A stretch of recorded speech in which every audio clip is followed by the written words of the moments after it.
Hi guys, if it's Tuesday, it's down and dirty Woodscraft. Stay with me.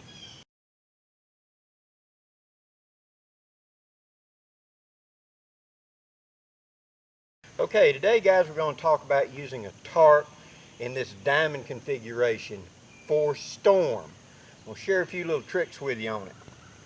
Okay, first thing, if at all possible, I want this facing the oncoming storm. So that as the rain and all hits it, I want it to hit here, not blow in the front door and blow it up like a balloon.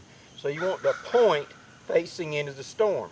Now, if weather conditions change, you set it up here today, and tomorrow the storm's actually coming from that way. I have grabbed and moved my stakes before and just shifted it around a tree a little bit to more properly face the storm. Okay? Second, whenever rain, the heavy rains hit, it's going to give in. Plan on that. Now, we'll go inside in a minute. I'll show you a little trick in there. But right now what we're talking about is when the rain hits, it's going to push down on the side. So we want it on this plow point being the front, so it's not one side being pushed in, it's the point. Now, I want this point tight if I can get it. And actually, I should really pull this more tight right down here, because I want this to pull up as tight as I can get it. See more of a ridge here? That'll spread the load when that heavy rains hit. The next thing is a common thing about how they're going to prevent rain and stuff from blowing underneath, because you see when it hits, that's going to come up and stuff's going to blow underneath. Now, a lot of people thinking, hey, I know, I'll just rake up pine straw and stuff on this side. That can work. But let me show you why that's not a great idea. Okay, the rain is hitting and it's sheeting down this on the outside of the tarp. It then hits. We of course want our inside to be kind of crowned so it's downhill away from us so water doesn't come under the wall. But if you pile pine straw up on the outside, the rain hits and it turns it under back into your side. It makes better sense to do this. Now, by doing this from the inside, like this, and I've created a wall right here, that rain doesn't blow under. It blows in, hits the pine straw, and leaks right there. That's one. Two, as this goes up and down, this has a dampening effect on that edge. So that edge doesn't do that in a heavy rain. It's actually dropping its water onto this pine straw. So I'll rake all of this up in here, up to make a pretty good wall like that of leaf or debris or whatever on the inside. This is what I also do in the winter to help insulate, keep that draft from coming in. In the wintertime, when there's no rain, I would do it on both sides to try to cut off as much airflow as I can. But in a rain shelter, I want it on the inside, not the outside. If possible, I want the water to drain away, directly away. If I have to dig a little trench on the outside to make sure it's not going to pool up and come up under me, that it goes on downhill away from me, I'll do that. I'll take my heel and just dig a shallow furrow down both sides. Now that is frowned upon today, and that's not leaving a good campsite. But it's when it's that choice to be sopping wet, you know. The other thing is the center pole. Now let's talk about that a little bit. Okay, here's my center pole.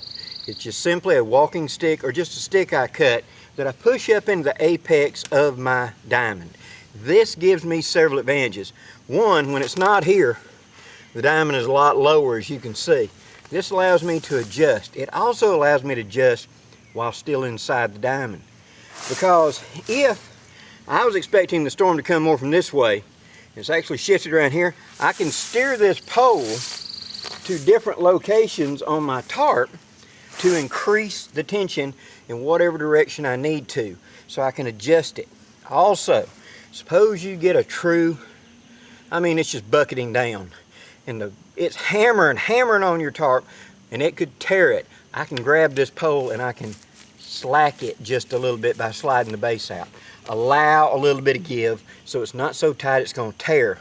And then once that wave goes over, I can tighten it back up. So this pole is kind of like a rudder that allows me to fly my tarp a little bit better. I can adjust the tarp up or down depending on whatever I need. Now my bedding area is going to go to whichever side is the farthest away from the rain. So if it's coming from that side, I'm going to be on this side. As you can see, I still got that big air gap. I have not sealed that up. But if I do seal that up, and then like I've talked about, it will make it where the rain doesn't come under. It doesn't blow under where the wind hits. See, it doesn't come over and still blowing rain at me. As the rain's dripping off of the tarp, it's being blowed under. That way, I'm drier inside my tarp. And being able to adjust the tension of the tarp with this stick makes a big difference.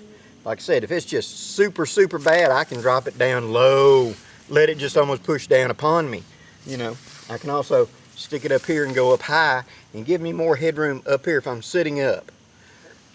I can adjust it so my feet are almost to the bottom and my head's up here in the center. It's easy just to reach up and grab and adjust it. So those two little tricks of putting the waterproofing to the inside, one, and two, making your center pole where you can steer and adjust it, makes a huge difference in staying dry in one of these tarps. So, in conclusion, being able to take a tarp, set it up quickly, to make a camp that's quick and easy is a great advantage. One. Two, being able to storm proof that shelter, putting the stakes angling far away so they got a good load on them. Two, putting your ridge line up there where you can snatch it down if you need to. I use a timber hitch, but many people like that Marline spike hitch. Three, insulating it from the inside to keep rain from blowing under. In the winter, insulating it from both sides to cut that draft coming over and capture more heat from a fire that I'd put right in front of it. And lastly, the tree right in front. Remember, water's going to come down that tree.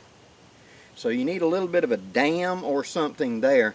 Cut your little ditch across the front so the water doesn't run down the tree and then turn back into your bedding.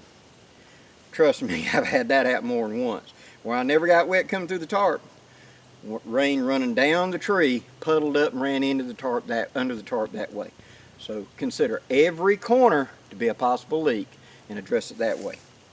Hope this gives you some ideas, guys. Please leave any questions or comments below. And as always, thank you very much for supporting my channel. Now, I've got to get broke down and get going because the rain is right there, and this was my only opportunity today. Till next time, I'm Blackie, wishing you safe journeys. Have a great day, guys.